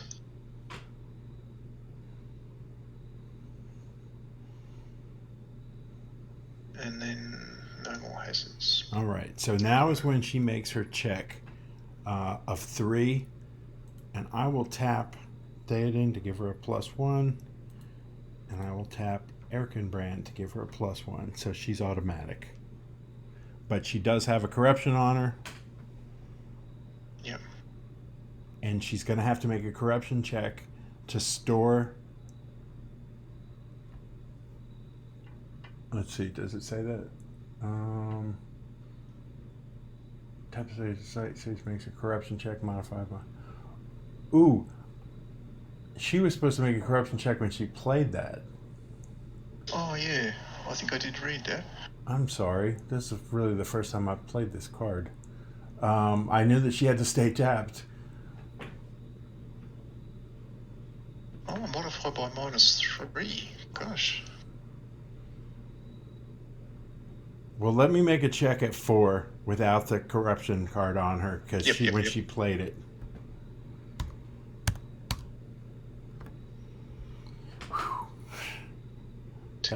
That would have been bad. That's the roll you needed for your 1 ring. Yeah. All right. So I'm at hand size. You've played your on guard. You're back at hand size. So now we go to the second company. Yep. So they're going to go. They're going to go a little crazy here. They're going to go here, here, here, and here. And I draw 1 less, so I only so draw you draw 3 you draw instead 3. of 4. Correct. Okay. I'm drawing all 3. hazards. You have a hazard limit of 2. And you've got almost a little bit of everything to play it on. You've got a borderland, a free domain, a wilderness, a shadowland, and a darkhold site. Yeah.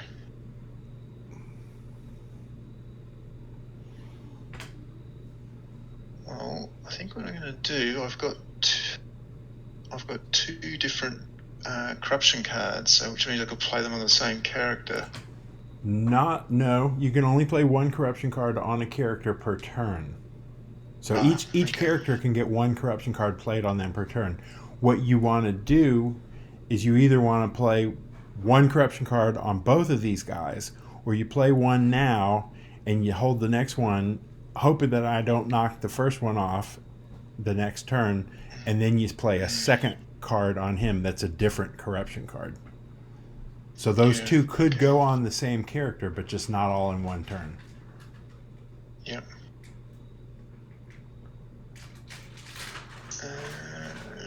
What's that one? Just seeing what they do. Gains and target makes corrupt. So I've got an expedience every time it gains an item, and so the odds are you're going to get an item, so I should play that one. So I'll play that. And it doesn't really matter who it goes on. Here's how you want to play that. You want to play that on guard.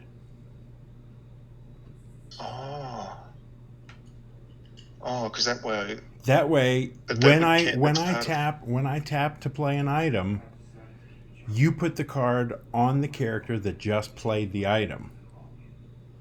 Okay. And that way, they make a bigger check. They're making a check because of the corruption from the corruption card, but also the corruption from the item that they just played. And they have to check because the item was played. Whereas if I play it on a character, you use the other character to get the item and avoid the check. Unless you just decide to play both corruption cards on both characters this turn. Yeah. How can I cancel out of this? Choose a card. I'll choose a card and then I'll drag it back because I'd already clicked on it to play it. So I'm playing it, but I'm going to take it back. Okay. I don't know how else to cancel it. Oh, what if I go Click done? the card again. Click on the card again. Ah, yeah, no, that worked. Alright, so I've got a 2 hazard limit, so I'll play one of my Lure of Senses. And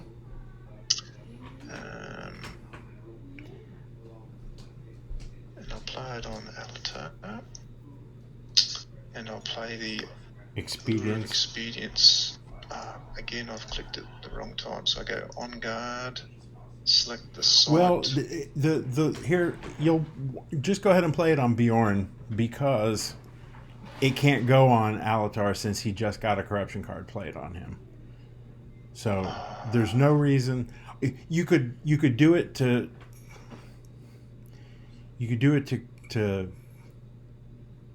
sort of confuse me and play it on guard, but it will not play on Alatar because Alatar's already had a corruption card played on him. Okay. I've also got another Lure of the Senses, so I could put a Lure of the Senses on Bjorn and keep the Lure Expedience back.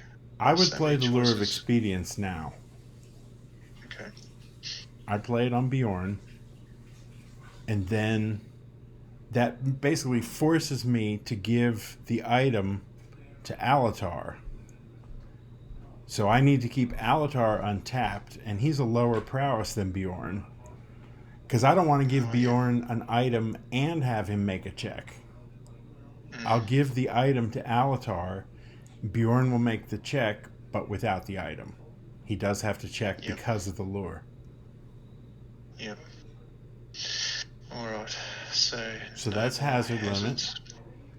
So I'm on hand, goes back to my discard. I get rid of a bunch of cards here. 10. Yeah, I'm back to hand size. 9, 8. All right. So for the sight phase, we do enter. So Alatar, it's 4 strikes with 7 prowess. So you get to assign 2 -1s. You want to put them both on Alatar because I don't want. Okay. I want Alatar to not tap, and you want to tap him. Yep. So you would go like that. And that's by doing the left arrow key. That's by doing the down arrow key. Oh, down, because you're reducing, yeah. So he has. So it would be 7, but it's 1 at 9. So he would be down to a 1 at 7. Not tapping. So he's a 6. You assign 2 -1s to him, so he's down to a 4. If he doesn't tap, he's down to a 1 versus a 7. Yep, okay. So 1 versus 7. Got it. He will tap, and he's automatic. Yep. And then Alatar will tap to get the greater item, Narsil. And Bjorn makes a corruption check. 2. The Lure of Expedience. Yep. If you get enough dice rolls, they're going to fail. Mm-hmm. So I'll go to end of turn. They're not going in at Lorien. I'll draw up and acknowledge the discard. And you get 3. Oh, and I get 3 item points. Thank you. 1, 2, 3, 4. I'm at 9, so I can do a discard. Oh, and the other item, the Anduril, even gives me 1 before I play, before I reforge it. So I'm up to 4 item points. Okay. So I've got that on guard card, so I go return on guard. Select the card to move to your hand. So what have I got? So now you'll just need to discard down 1. Yep. Discard down 1 and done. All right. So I start the turn. Untap all. So I'll try and remove the Lure of Senses. Mm-hmm. Now that triggers a corruption check, but he's fine. He cannot fail it. He being untapped, he makes a corruption check at the end of his untapped phase if he's at a haven, but he has 0 corruption basically. Yep. So he can tap to try to remove it. Needs greater than a 6.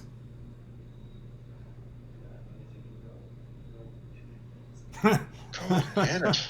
Gee whiz, they're not going well today. The dice. I've had that all day today. Right, so what am I doing? I've got another gold ring, so I've already been to Austin. So you can go to the Goblin Gate. Yep. All right, so you might. Deck. Do you have a stealth? Yes. Okay, don't forget that. Yep. And you would leave Elrond at Rivendell that way too. Okay. Yep. I was just thinking it might be a consideration with the deck going as low as it is to move him and make the test on the way to Mount Doom, but if you've got a stealth, it's probably safer to leave him. Or I was gonna say, or you could move him to Lorien, and then they could move to Lorien next turn and test it. But you lose the extra card hand in your hand with Elrond away from Rivendell. So that would put me closer to Mount Doom. But like I said, you'll lose a card in your hand when Elrond leaves Rivendell.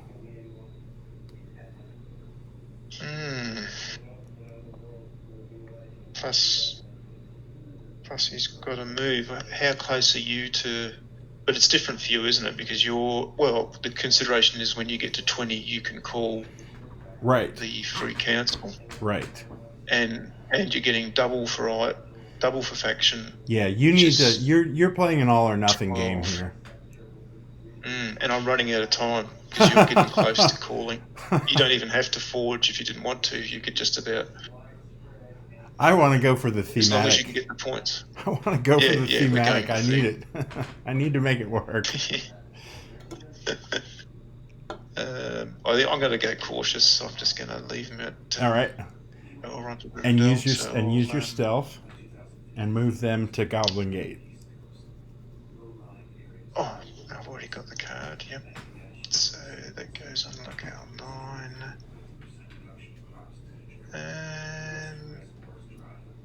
So I play stealth, which taps the scout. So I'll tap Frodo.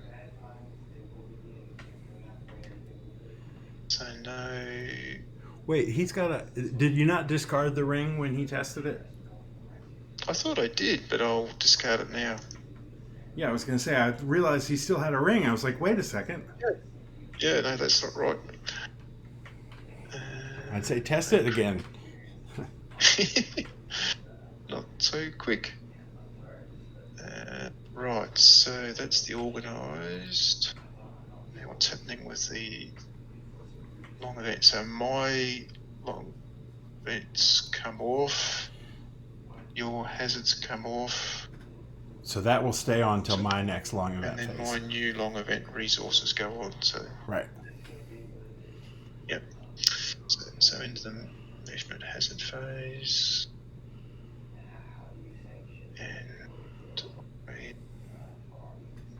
reveal, and so that I can use the slash P. Mm-hmm.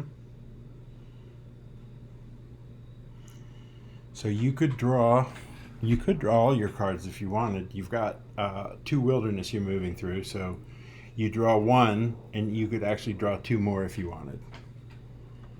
With Radagast moving through wilderness.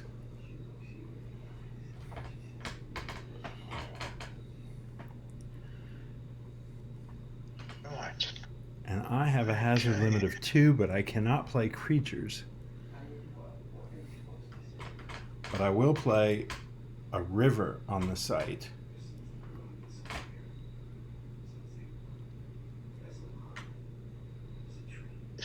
So that will prevent you. Ranger. Yeah. It's basically going to prevent me from playing the ring. Do you have any more halfling strength? Oh, I was just going to say that I have got a halfling strength, so I'll be able to... You could untap a hobbit. Yeah. I'll be able to tap Sam. You could untap Sam, tap him to cancel the river, and then you're back in the same boat you were before I played the river. Yeah, well, it evens out. The dice roll haven't been good, but those halfling strength have turned up at just the right time. Good. So. All right, that's all I have. I have no more hazards. All right, so I've got to discard 2. So did you play the halfling strength to untap Sam and then tap him? Oh, so that will help me get a card out of my hand, yeah. So untaps and then taps again, and then just discard the halfling strength. Yep. So untap. So he taps, cancels the river. You can go in the site and get a ring after you go to hand size. Do one more but first discard. you do. I think I'll discard that one. All right, I have no hazards to play on Elrond, so you can go to site phase. Okay, yep. So I just... so the Goblin Gate has 3 strikes at 6. So your hobbits are each at a 0, so they need to roll a 6. Radagast not tapping is down to a 3 and just needs to roll a 3. Yep, okay. Because he's the one you want to play the ring. So Frodo needs a 6. Already tapped, so he's at 0, yep. Oh, hang on a minute. I should just check what I've got on my hand. All right. Oh, but I've got a combination. I've got a halfling strength and a concealment. Perfect. Play that. Yep. So I'll click on done facing to get rid of that, and I'll play my halfling strength and concealment, and then just discard them. Yep. And then Radagast can play the ring. You can discard the stealth too, because we're done with the movement hazard. Oh, yep. So the one ring, not the one ring, the precious ring. Not quite, not so quick. All right, another chance. So I go into the end of turn. So why aren't I getting a draw card option? Oh, because you only have 6 cards in your hand. Oh, because your deck is empty.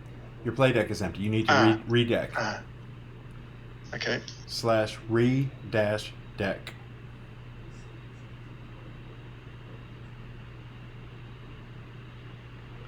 There you go. So I haven't actually done my discard, but there's nothing I want to discard there, so I'll just draw back up to 9. Oh, I picked up another gold ring. I hope I'm not going to need that. Well, you can go back to Holland now because it's back in your site deck. Yes. I was going to say I'm running out of nearby sites. Okay, so that's the end of the turn.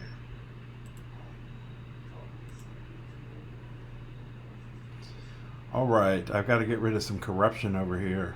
A lot of corruption. And you got to retap. Yes, I Wacko need to tap Votelli. and tap. So, Votelli is going to try to remove the Lure of Nature. Let's see. First, yes, the other guys are not at a haven, so they don't. Alatar does not make a check for the Lurid Senses. Votelli and the Lure of Nature, she needs greater than 7 because she's already tapped. Got it.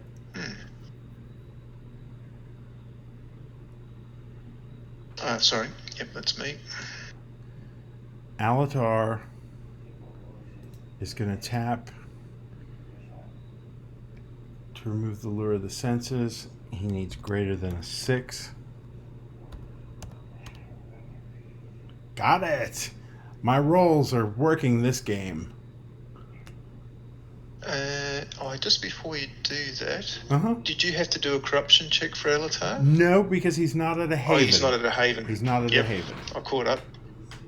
Okay, wishful thinking. Yeah, I checked for that. That was I was Yeah. thinking I did too.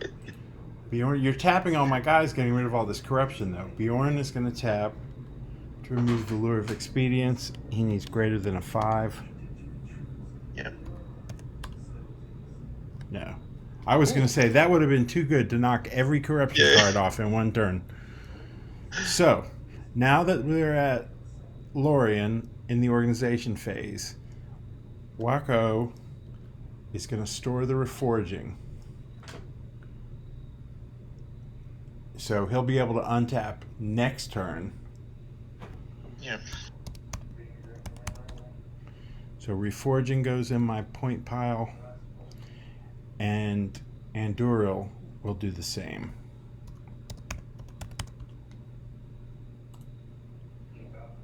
Ah, very good.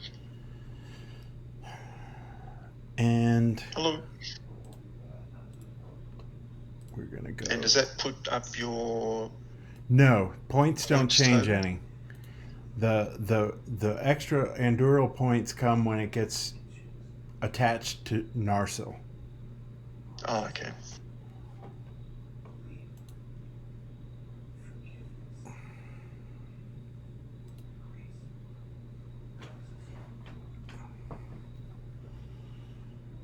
The nice thing is I can move Alatar back, and he's a sage who can make that happen. It doesn't have to be the sages who stored the Reforging and the Anduril. Okay. But I have to have a sage and Narsil at a haven to be able to attach the Anduril. Oh.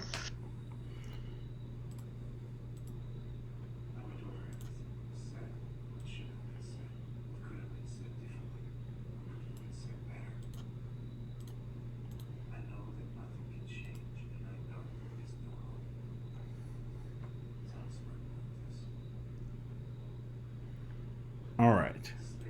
We're organized. Both companies are moving. We'll do them first. Since they're moving back to a haven, we'll use the path, and you'll get to draw from the non-haven, but one less with Alatar. So again, you'll get to draw 3. Right. And you have a hazard limit of 2. 1, 2. And they're both tapped. And Bjorn still has a corruption card on him, so he would be the guy to put more corruption on if you could. Is there any argument for putting on Alatar? Oh no, you could do that too. I'm just saying you can. We were talking before about doubling corruption cards that are different. Yeah. You could do that with Bjorn. But yes, you're right. Alatar has 2 points on him, and he could get a corruption card on him. Correct. So what is it you're going to be doing at the Haven? So I'm going to use Anduril. If you read the Anduril card that I stored, it says hang on. Once stored, you can discard a Reforging and place Anduril. with Narsil. So you don't actually have to do anything. You've just got to take it. I've got to get back with Narsil. First, I have to have Narsil, and I have to have a Reforging and Anduril both stored at a haven. Then I can go with Narsil to a haven and put Anduril on it, discarding a Reforging to do it. So what I want to do is I want Alatar to fail a corruption check. Right. And what would happen to Narsil? It would go with him. Transfer? It would no. When he It would go with corrupts, him. he takes everything with him. So that seems to be the priority. So, what corruption have I got in my hand here? So I've got a Lure of the Senses, which would That plays on a operate when you wizard. got Yeah. back to the Haven. Yeah. That would be a good one to play on him. It's hard to remove too. And I've also got... If you've got a Lure of Nature, He'll have to make 2 checks this move. Unfortunately, I haven't. So I'll play the Lure of the Senses Mm-hmm. on there. Lure Experience. I've got a Lure of Experience, but that's no good because you're not going to be playing an item at a haven, so I'll save that for the other party. Right, and plus you've played 1 corruption on Alatar, and a Lure of Expedience cannot be doubled on a character, which Bjorn has 1 already. Yep, so there's no... So that would be the card to play on the other company, you're right. Yep. Alright, so... I'm going to have to discard down to 9 though, so I might put... I'm going to have to find 2 discards. So I think I'll play this card on guard. Select a site. And then no more hazards. Alright, so I'll move that site to my discard pile. I go back to hand size. Discard 1 to get back to 9. Next movement hazard phase. Okay. So we're going to go to Dunharrow. Another 1 card site. Yeah. But not with Alatar. Not with Alatar. So you get the 1 card, and you have 5 you can play. Okay. So this is an ally site. So I'm gonna. All I want is 1 character untapped to play my ally. So you've got a couple of guys that have got 1 corruption on, so I'll play Lure of Expedience on Theoden. Mm-hmm. And I'm at 9, so if I play on guard,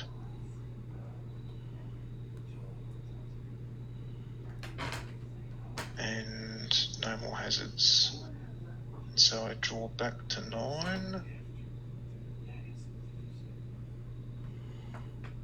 It's over to you. Okay. So that goes back. I discard 1. I go to the site phase. So I think I can do this Andoril now, because it doesn't say I have to do it during the organization phase. I've got both of those things stored, and Alatar is at the Haven with Narsil. So it says on Andoril, once stored, you may discard a stored Reforging and place Andoril with Narsil. In addition to Narsil's effects, Andoril gives its bearer 4 marshalling points, plus 4 prowess to a maximum of 11, plus 1 direct influence, and 1 more corruption point. Andoril may be tapped to untap a Dunedain character in the same company, but its bearer must make a corruption check modified by -1. So we will enter, and I'm going to discard a stored Reforging.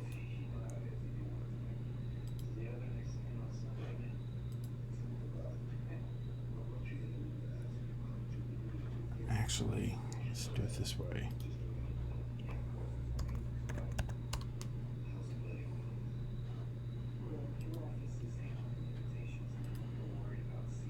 There. And now it goes an extra 3 more points, 3 more item points. So instead of 1, it's up to 4.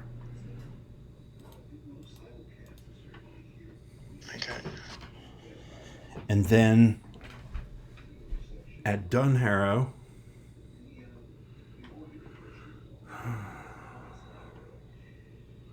Erkenbrand will tap to get Shadowfax.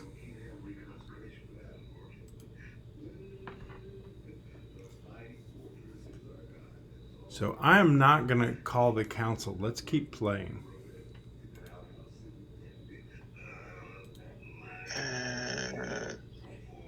I want to see. I want to see what can happen with that ring. So I do my return, and I go return again. Return the other one.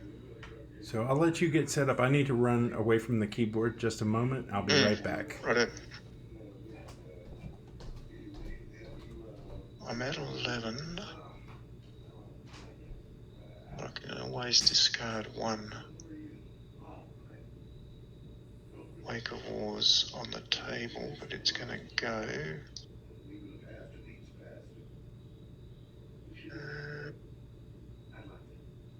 I've got walks and walls. Don't really need 2 rings. I think I'll discard one of the rings. I've got to discard back to 9, don't I? Yep.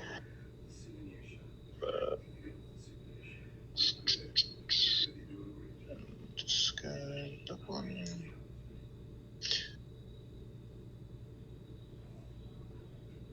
I'm done.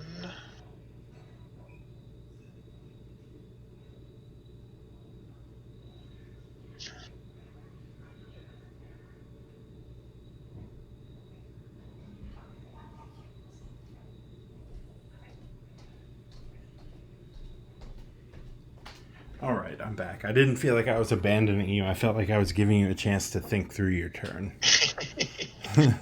Well, I've done my end of turn, so it's back to you. Okay, all right. So I might play this turn and finish for this session. Yeah, sure, that's good. Yep. I reckon we'll finish early next time, but we could just swap and start straight away. Sure. Comes to that. So untap all.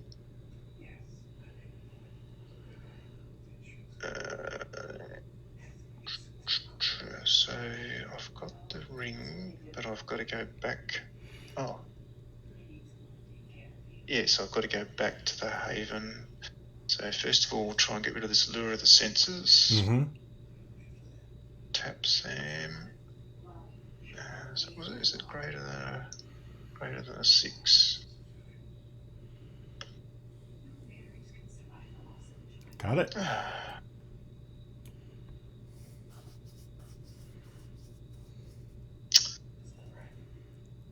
Now I've got Bilbo, but because my wizard's in play, the wizard has to be with him. Bilbo's mind is what, 6 or 5? 5.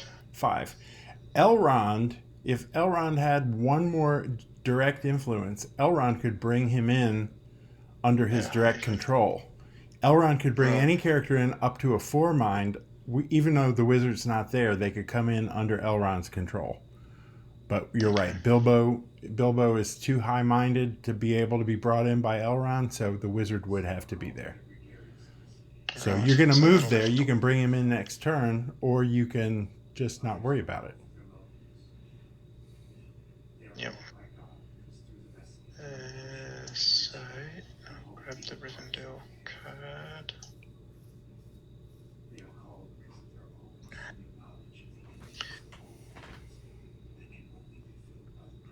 Oh no.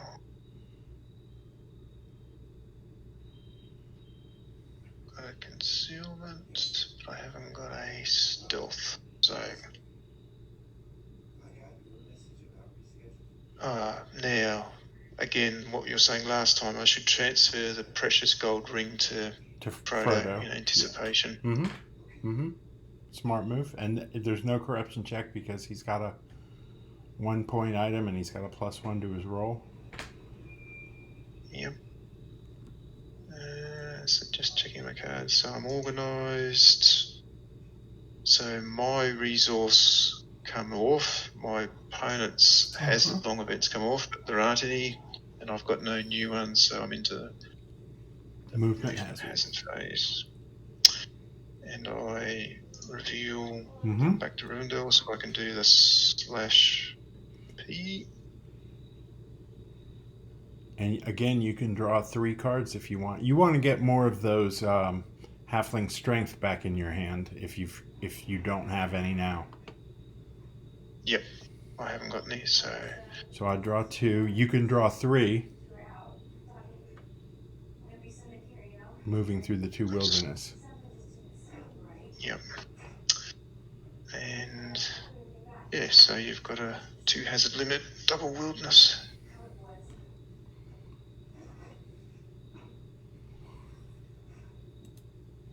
Let's put that on Frodo. Okay, thank you. Another lure of the senses. So what's And he we'll got? play 2, that. 3, 4. So he's still alright. So your Wake of War actually boosts this, but it's keyed to wilderness, so everyone will face one, but the hobbits can each tap their cloaks to cancel theirs. Radagast is really the only one who has to face anything. And he faces one at 9 instead of 8. So if he taps, and this is the second hazard, so I don't have any more I can play. If he taps, he only needs to roll a 3. And I have got a Concealment. concealment, so you I may could as well play use that it. too, sure. Yeah. To reduce any possibility. Uh-huh. Yep, so I'll play that. And All right. I'll just tap. So I'll discard the card. Frodo. And you're there. I have no more hazards. So I'm at 11, so I've got to discard 2.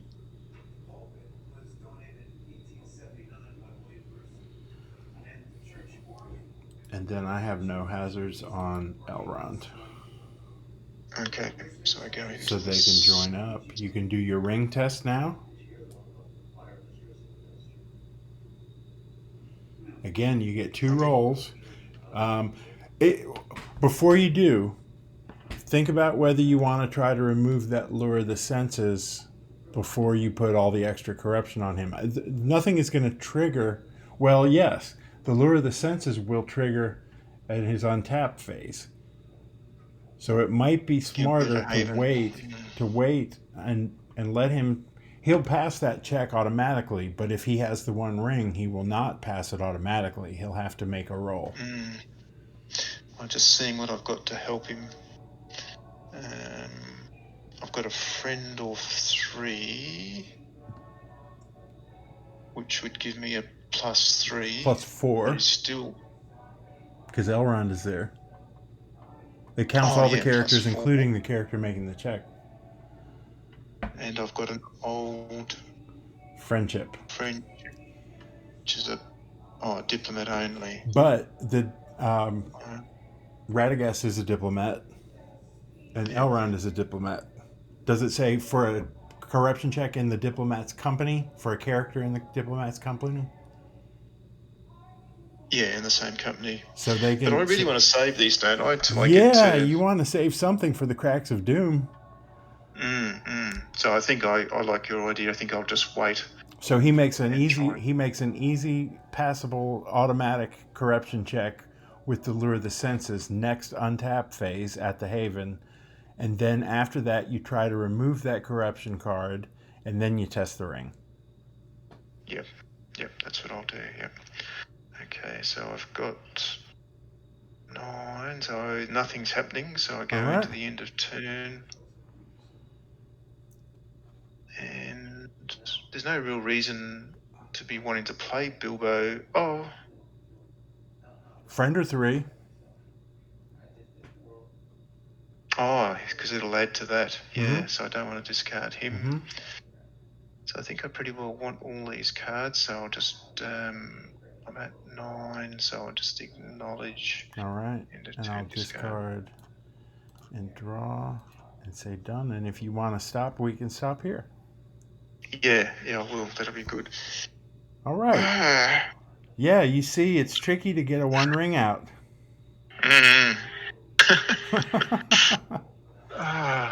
I've got another one waiting. Another ring's come back in, so I've got a third one ready to test if I have to. All right. Well, we'll pick back up. Do you want to try again on Sunday? Yeah. So it's your Sunday night. My Sunday, your Monday. My Sunday night, your Monday morning. All right. So if we finish early, Do you want me to go ahead and just we give could you the deck now? That's what I was wondering. If we swap our decks, and then we've got the option of modifying them, it won't matter that we've seen them. We've seen all the cards anyway. Sure. Yeah, I'll send mine over. We'll tweak the 2 decks ready for the reverse set. The reverse game. Yep. Yep. And we'll see how we go, whether we get started. Excellent. I don't imagine it'll take the full session. I'm going to leave your deck the way you've got it. I like what I see. I think you've just, if you get the wizard out, you need to burn through cards as quickly as you can, and I'll give it a try. I like what you got in there, so I'm not going to mess with it. Yeah, I'll probably be the same, I imagine. All right.